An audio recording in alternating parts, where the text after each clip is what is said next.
ఇన్నాళ్ళు మేము అన్నాం కాబట్టి ఇది నిజం అనుకుంటున్నారు. మేము ఏదైతే అన్నాము, మేము నమ్ముతున్నాము, మేము చెప్పిందే నిజమని అనుకొని వాళ్ళంతటా వాళ్ళు చెప్పి ఆత్మతృప్తి పొందినట్టు కనపడుతుంది. ప్రజలు ఆలోచించారని ఎందుకు అనుకుంటారు? నాకు అర్థం కాదు. జనం ఆలోచించాల. నిన్న అక్కడ సాక్షాత్తు ప్రధానమంత్రి వచ్చాడు. ఆయన ఏ పార్టీ వాడైనా ప్రధాని. ఆ సభ జరిగిన తీరింది. అక్కడ ఒక ప్రహసనంలాగా మొత్తం గందరగోళంగా జరగడం ఏంది? ఆడలేక మధ్యలో ఓడని ఒకటి సామెత ఉంది.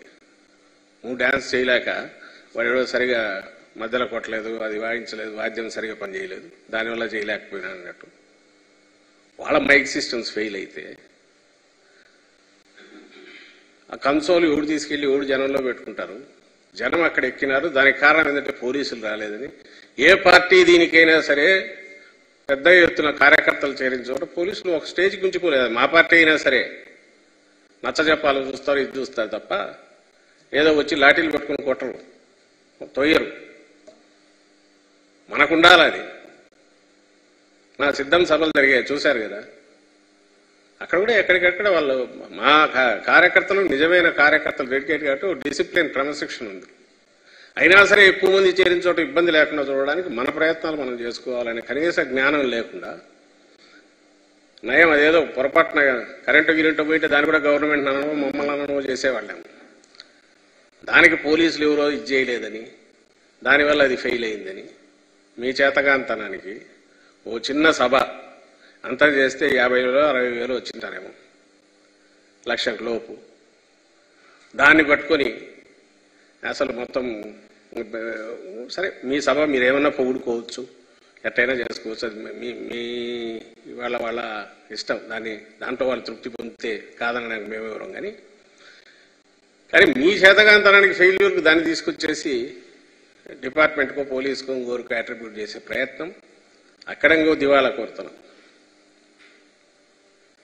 అక్కడ జరిగినవన్నీ ఒకసారి రోజు ఇప్పటికే ఎక్కడికెక్కడ అన్నిట్లో మీడియాలో వస్తున్నాయి, సోషల్ మీడియాలో వస్తున్నాయి. ఆయన ప్రధానికి మోడీ గారికి సన్మానం అంటారు, శాలువ రాదు, ఇద్దరు నిలబడి ఉంటారు. ఆయన తీసుకొచ్చి ఆయన్ని అవమానించారు, పుష్పగుచ్చం అంటారు, అది రాదు. అది వాళ్ళ ఆర్గనైజేషన్ లోపం, వాళ్ళ చేతగాంతనం. ఇవన్నీ దేని సూచిస్తాయంటే ఆత్రం తప్ప వీళ్లకు ముఖ్యంగా చంద్రబాబు నాయుడుకు అర్జెంటుగా ఇటు పట్టుకున్నాడు. ఇన్నాళ్ళు పవన్ కళ్యాణ్ పట్టుకున్నప్పుడు వీళ్ళని లాక్కొచ్చాడు. అర్జెంటుగా అధికారంలోకి వచ్చేసేయాలి. ప్రజలు మళ్ళీ అప్రమత్తులై లేకుంటే వాళ్ళు క్వశ్చన్ చేసేలోగా దడదడగా కొట్టేసి వచ్చేసేయాలి. తాను జగన్మోహన్ రెడ్డి గారి గురించి తనకు పీడకలలు ఏవేవి వస్తున్నాయో అవన్నీ జనం ముందు పెట్టేసి కక్కేసి తొందరగా ఓట్లు వేయించుకొని రావాలి. ఈ ఆత్రం ఏదైతే ఉందో, అందుకే ఆయన ఏం మాట్లాడుతున్నాడో తెలియకుండా పెద్దానికి ఈయన చప్పట్లు కొడతాడు. అందరూ గమనించే ఉంటారు. చంద్రబాబు నాయుడు ఆయనేమో జగన్మోహన్ రెడ్డి గారి చెల్లెళ్ళే ఆయన ఇది అంటున్నారు, ఓటు వేయొద్దు అంటున్నారని ఆయన అంటే